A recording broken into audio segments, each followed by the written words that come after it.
Welcome to Working Dragon Mystic, where we discuss real metaphysical and occult knowledge so that you can manifest real and tangible results in your life. This week during our community live, we're going to continue our series on the Goetia. Sorry about that. That's the fun thing with lives. This week we're doing the 49th spirit of the Goetia.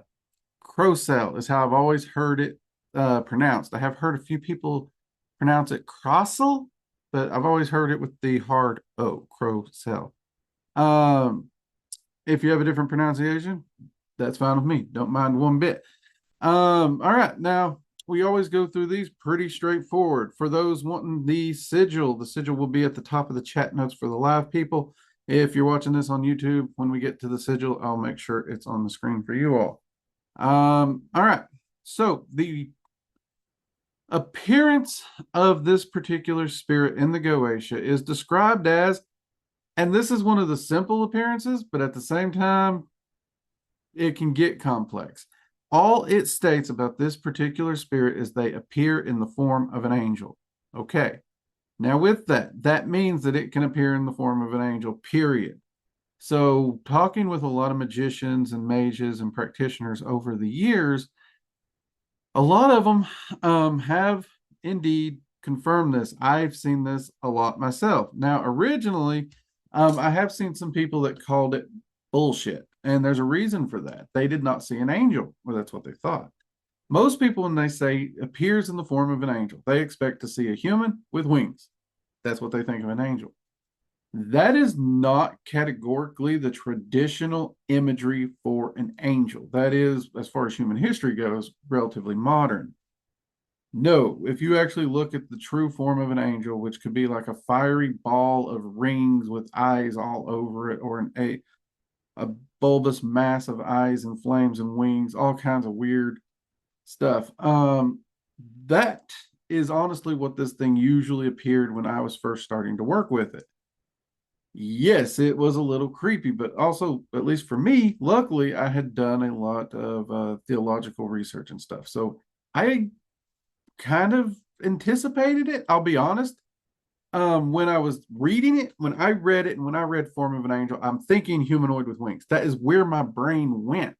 Even my brain naturally goes to that image. But when I did my first evocation of the spirit, that ain't what I got. That is not what I got. So luckily I had a basis for what the hell I was looking at. So be prepared. It could show up as a humanoid with wings. It could show up as more of the traditional classical view of an angel. So it can be pretty base and tame, or it can get to some, honestly, a little bit of nightmare fuel if you've ever seen those original images. Some of the sketch work do not do them justice, but well, that's another thing. We might have to do a topic on that in general on its own. Now, its rank in the Goetia. This spirit is ranked as a duke. The metal most often associated with this spirit is copper. Planet most often associated with this spirit is Venus. The color most often associated is green. And the element most often associated is water.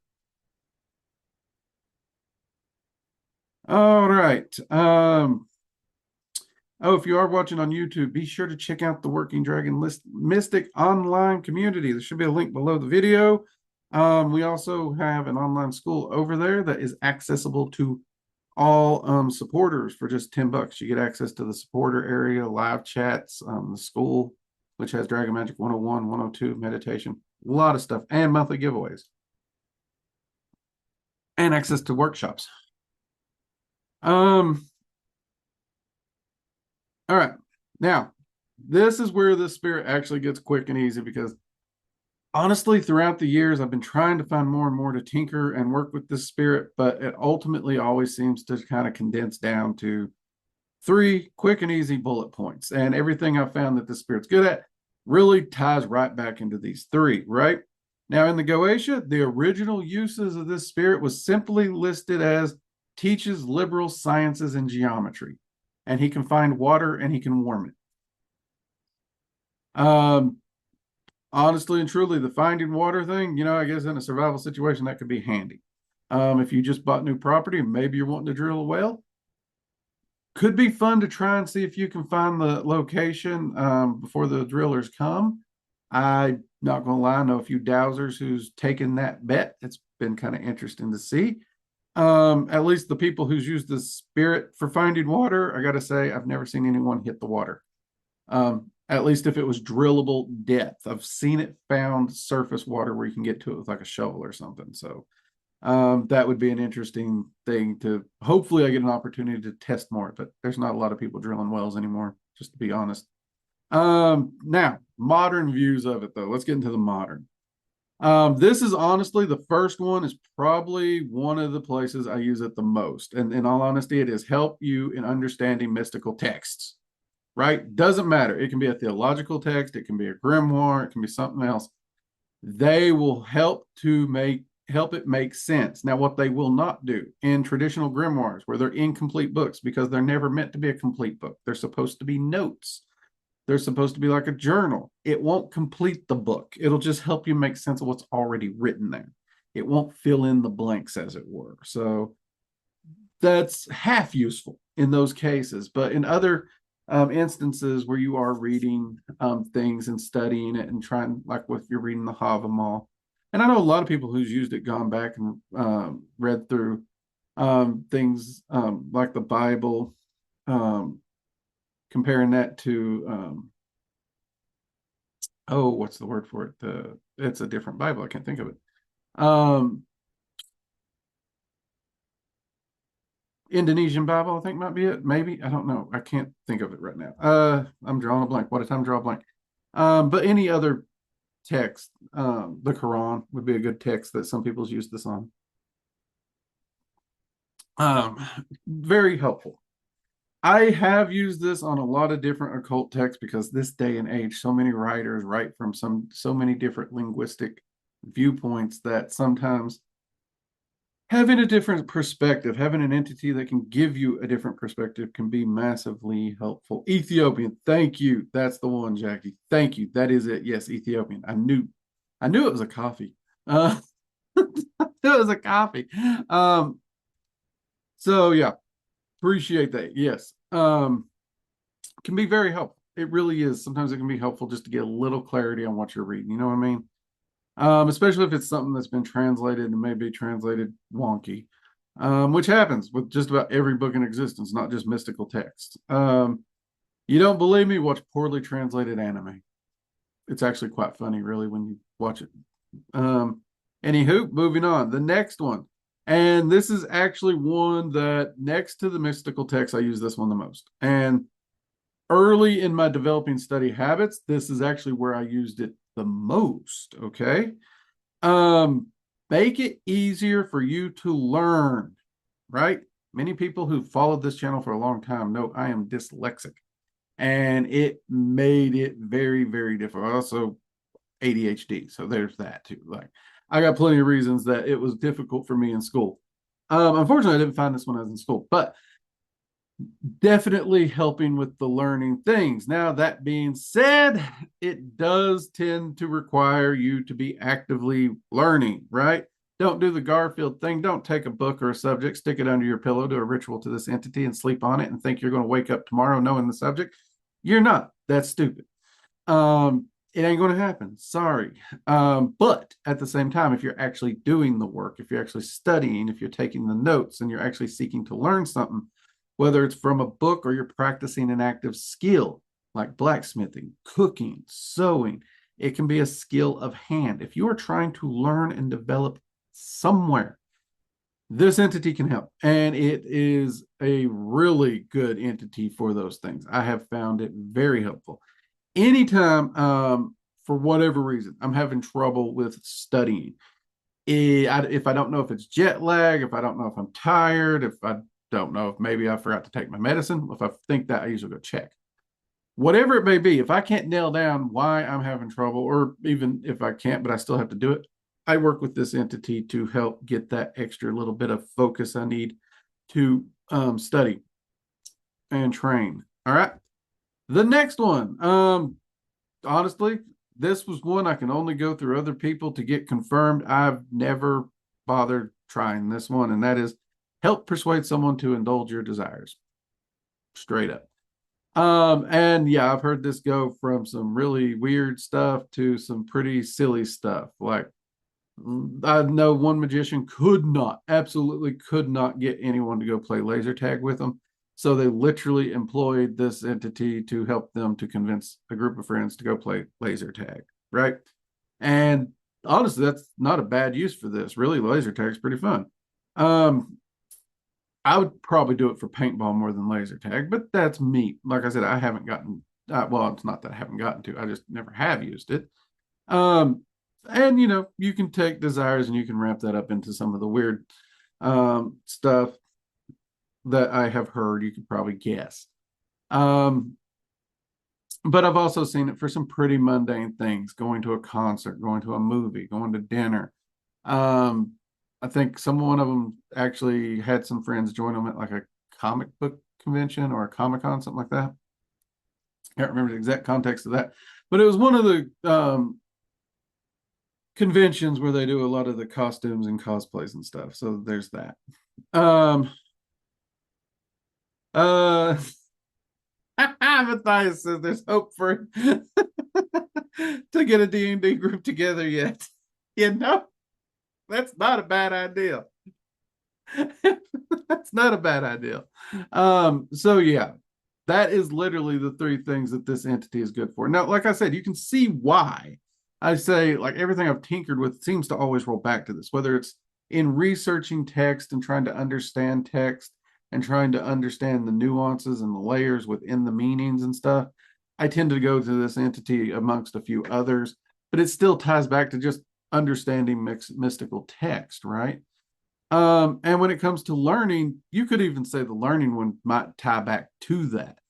But understanding a text and actually learning it and retaining the information is slightly different to most people. And I see the difference in my mind because there's a lot of things I could read, but I didn't retain squat when I read it. So I didn't learn squat. You know what I mean? The learning factor, hands down, is an amazing one. This day and age, like, I do still reach out for the learning.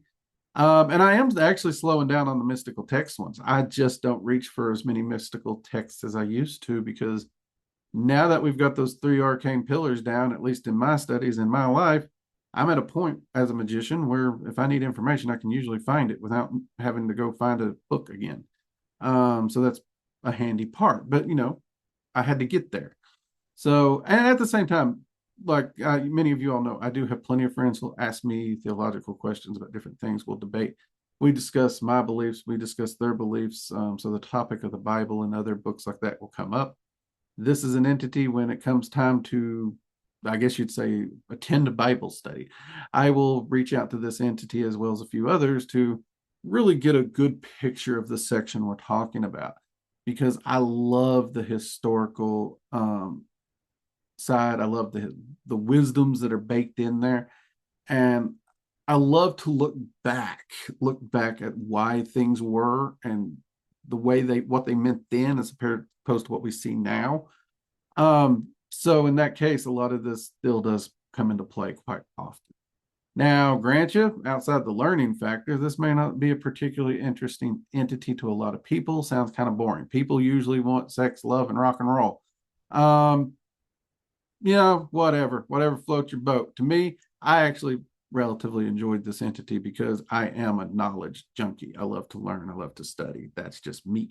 I do also understand why it might be boring to others. But as I've said a lot in the community, I'm that dork that reads research papers for fun. So that's just me.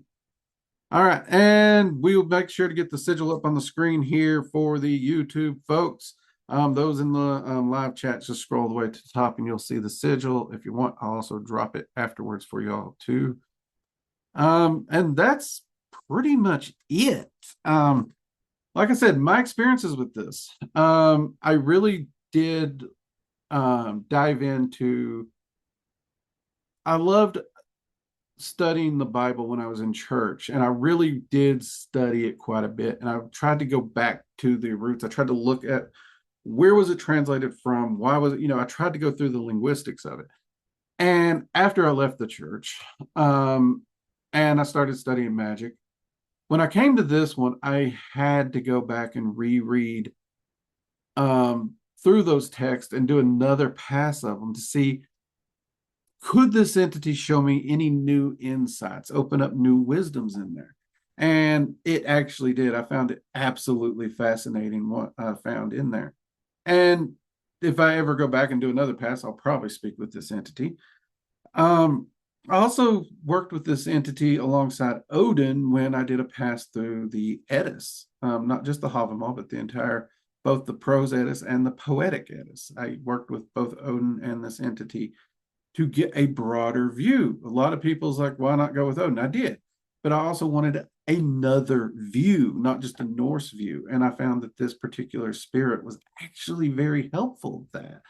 And Odin thought that was a clever little take to bring this entity along for the ride on those.